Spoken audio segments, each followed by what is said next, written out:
today we are with Gözübüyük family at the Maya restaurant in Arlington, Virginia.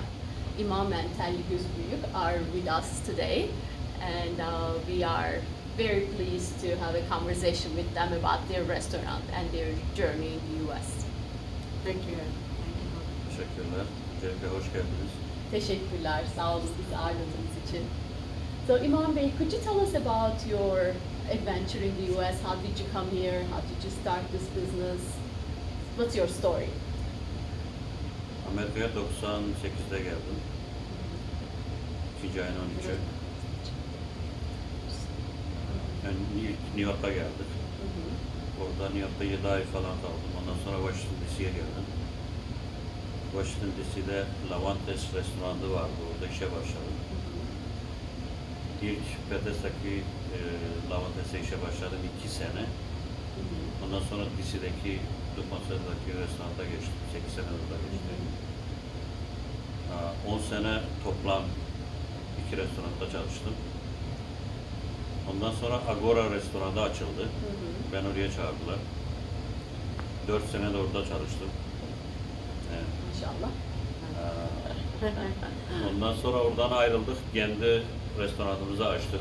Maya Bistro diye. O da Arlington'da. Yayla Bistro. 4 sene de işte ortakla orayı çalıştık. Sonra işte olmadı. Ortaklık zor iş. Anlaşamadık. Ayrıldık. Şimdi kendi yerimizi açtık. Severek ayrıldınız. Tabii. Severek güzel bir şekilde. İşbirliğimize tırmanan. İşte şu an yine Arlington'da Lee Hwy'nin üstünde Maya Bistro'yu açtık. Kendi yerimiz, ortağımız yok. Ailece çalıştırıyoruz. Ben, hanım, işte çocuklar, oğlan, kız. Harika. Evet. Ben bir şimdi tercüme edeyim. So they came to the US in 1998, February 13th. First they went to New York and worked there for 7 months, and then came to DC, worked at the Levantes restaurant in Bethesda for 2 years, then in DC for 8 years. After that, he worked in Agora restaurant for 4 years. Then he started in partnership the Yayla restaurant in Arlington, and after 4 years, they separated and started their own family restaurant, Maya, which is this restaurant that we are sitting in right now. It's on Lee Hwy, and they are managing the restaurant with the entire family, his wife Telli, 2 kids, his son Murat, and daughter Eda. So Telli Hanım, I hear that you're the lucky one. You won the lottery years ago. Üçe de loteriden çıktı. Evet, loteride bize kaç sene bundan 20-22 sene önce biz beraber başvurduk eşimle işte Yaman'da. Ondan bize bana işte green card çıktı. Ondan sonra eşim geldi. Eşim geldikten sonra bize 9 sene Türkiye'de kaldık çocuklarla beraber. 9 seneden sonra eşim vatandaş oldu. Sonra bizi buraya getirdi. Ondan sonra burada 11 gün buradaydım. 12 gün sonra ben Turgaylar var, simit kebap diye bir yer. Evet. Ben oradan işe başladım. 1,5-2 sene orada çalıştım onlarla beraber. Sonra onlar kapattılar dükkanı. Ondan sonra Temel Restoran diye bir yer vardı. Evet. Sonra onlardan beraber çalıştım bir 4 sene falan. 4 seneden sonra da biz tekrar işte biz kendi yerimizi açtık orada. Yayla Bistro'yu açtık. Ondan da oraya geçtim. Oradan da buraya kendi yerimizi açtık. Şu anda devam ediyoruz işte. Kendi iş yerimize. Ben sizi oradan hatırlıyorum demek ki. Şeyden mi? Simit ve Temel. Evet. Ben çalıştım orada. İlk işim simit kebaptı. Ben ilk işim orada çalıştım. Orada lahmacun pide falan hep oradan oradan yaptım. Başladım ilk işim burası. So this family is full of experience. They applied for the green card lottery about 20 years ago, and it was Telli who won the green card lottery. So first Imam came to the US to establish himself. 9 years later, he brought the entire family once he became an American citizen.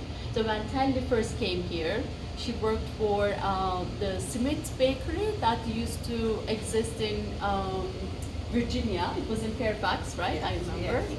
After that, she worked for Temel Restaurant for 4 years, and then when they opened their own place, Yayla Restaurant, they started working there together, and now they've been working here in Maya for the last 2 years. So you are from Adıyaman, We are from India. and did you work in restaurants when you were in Adıyaman? Did you know this business? Did you cook Adıyaman'da them? fırında çalıştım. Mhm. Yani daha doğrusu yani buraya gelirken öyle bir aşçılığım yoktu. Burada öğrendim aşçılığı. Ama fırın şeyini biliyordum. Pizza, işte Evet. lahmacun, Oh. pide. İşte Adıyaman pideli. Ne evet, güzel olur. burada çünkü 22 sene oldu. Mhm. Yani 4-5 restoranda çalıştık. Kendi yerimizi açtık, burada çalıştık. Daha hala da devam ediyoruz. İşte o şekil öğrendik. Her şeyimizi kendimiz yapıyoruz. Her şey fresh. Evet. Yani böyle hazır, donuk hiçbir şey almıyoruz. Mhm. Her şeyimizi kendimiz yapıyoruz. O yüzden her şey bu kadar lezzetli. Teşekkür ederiz. So in Adıyaman, Imam Bey worked in a bakery. He used to bake bread, pide, and he learned how to do it there. But he was not a cook then in Turkey. He learned how to cook here, to be a chef here in the US. And now here they cook everything in-house. Everything is organic, fresh, locally provided from local suppliers. They don't buy anything frozen or processed. And that's a secret of why their food is so delicious in this restaurant. Thank you. So what's your favorite food? My favorite is lahmacun. Lahmacun. Yeah, I like lahmacun. Yeah, I love it too. Lahmacunu herkes seviyor. Uh-huh. Bizde karışık kebap var. Uh-huh. O çok tercih ediliyor. Hatta Belki müşteri yoğurt. belki yoğurt. Belki yoğurt da çok güzel. Oh, I Güzel. tried that one. Yeah. O çok güzel. So Evet, good. ben de. So they like Telli Hanım's favorite food is lahmacun. It's the pide, Turkish pide with ground beef. Imam says that their mixed kebab is very popular, and beyti yogurt Belki yoğurt. is also one of the most favorite dishes here. So, how is the response of the neighborhood when you opened this place? Did they welcome you? Did they know what Turkish food is like? Did they like it? Biz burayı ilk açtığımızda pazartesi açtık. İlk hafta içi birkaç masa işte gelip gidiyordu. Öyle çünkü kimse bilmiyordu. Neighborhood biliyordu ama daha tam açık olup olmadığımızı bilmiyorlardı. Cuma akşamı bir başladı. Biz burada şey olduk. Yani neye uğradığımızı şaşırdık.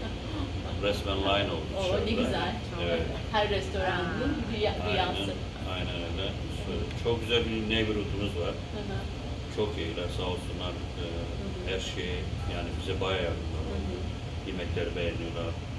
Herkes akrabasının, tanıdığını, eşini, dostunu herkesi getiriyorlar. Gelen bir daha geliyor. O yüzden yani neighborhood'dan çok memnunuz. Evet. Güzel. O tabii mahallenin sahiplenmesi çok önemli. Çünkü Çok- uzak mesafelerde oturuyoruz. Çünkü söylüyorlardı, Türklerin hatta çok- yani- Çoğu müşteri diyordu. Teşekkür ederiz böyle bir yer açtığınız için. Çünkü yok böyle bir bizim bu çevrede fazla böyle aile güzel yemek yapan restoran yok. Çoğu teşekkür ediyor. O yüzden yani iyi neighborhood'a sahibiz. So the neighborhood's reception of this restaurant has been amazing. They opened the restaurant on Monday, and by Friday they had a line that went around the corner, formed of neighbors who wanted to get into the restaurant and try the food. They did not expect this kind of response at all, so they were very pleasantly surprised, but they also got very, of course, tired. that interest continued. So the neighborhood really loves this restaurant. They come here often. They bring their friends and family. They do takeouts. They say that this kind of homemade cooking, you know, Turkish Mediterranean food restaurant did not exist here in this neighborhood, so that this restaurant is actually a value-added contribution, a great contribution to the neighborhood. So they're very pleased to be here. So I have, of course, a difficult question. Now we are facing this COVID-19 pandemic. This is the first time the whole world experiences something like this. These are difficult times. So how have you been holding? How is it going for you? İşte bu koronavirüsten dolayı her taraf, yani sadece biz değiliz. Her tarafta işler düştü. Hatta çoğu yer kapandı. Biz kapatmadık ama çoğu yer iş yapamıyordu, kapattı. Biz az da olsa yine yavaş yavaş işte günde 500, 800, bazen 1000 dolar satıyoruz. İşte kendi şeyimizi çeviriyoruz. Kendimiz zaten fazla işçi olmadığı için kendimiz idare ediyoruz. Evet. Kapatmadık çünkü kapatacak şeyimiz yok. O yüzden yani devam ediyoruz bu şekilde. Bakalım. Açıksınız, carryout yapıyorsunuz. Hakkaniye'de yürü carryout da yapıyoruz. Delivery yok bizde gerçekten. Kampanyalar var bizde çalışan. Evet, bar var görüyorum. Var. Evet. İşte güzel oturma odası, bahçemiz var. Yeni yaptım. Dışarıda oturma. Yeni yaptım, evet.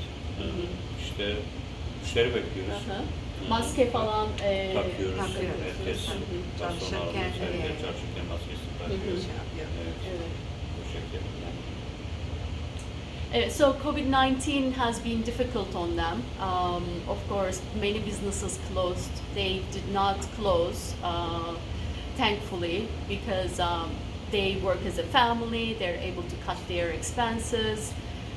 But of course, their customers, the number of their customers reduced, and but still they are doing okay. They are surviving, and they believe that after this period they will thrive again. But they are making sure that the restaurant is safe. They wear masks. They have outdoor space for people to come and sit outside if they don't feel safe inside. They have ample space inside, so customers can sit away from each other. And they have a bar here, full bar. They have an amazing menu. They do carry out. So if you're interested, if you haven't tried Maya before, please try it. Their food is amazing. It's healthy. It's delicious. It's made by the family, owned by the family, and you can even do takeout, carry out. So yeah. There you go. We are on Lee Hwy in Arlington, and if you haven't tried Maya, here it is. I have one more question. Where does the name come from? İsmi Maya ekmeğinden dolayı koyduk. Hem kısa hem okuması daha kolay. Yani bizim Amerikan müşteriler okurken güzel okuyor Maya. Oradan geldi ekmek mayası. Hatta fotoğrafını da astık. Çok güzel bir isim. Evet. Pazarı sorunca gösteriyoruz işte. Ekmek mayası. The restaurant is named after Turkish maya, which is yeast used to make bread, and it's such a key ingredient of Turkish cuisine that they wanted to use this name. But it's also easy to pronounce, easy to write. English speakers can pronounce it easily. They like the name, and in fact, on the walls here they have the pictures of Maya. So when people ask what Maya is, they are able to point out and show them what it is. So again, thank you so much. Çok teşekkürler bizi ağırladığınız için. Kolay gelsin. And to our viewers, yes, Maya is here. Come and try their amazing, delicious, homemade healthy Turkish food.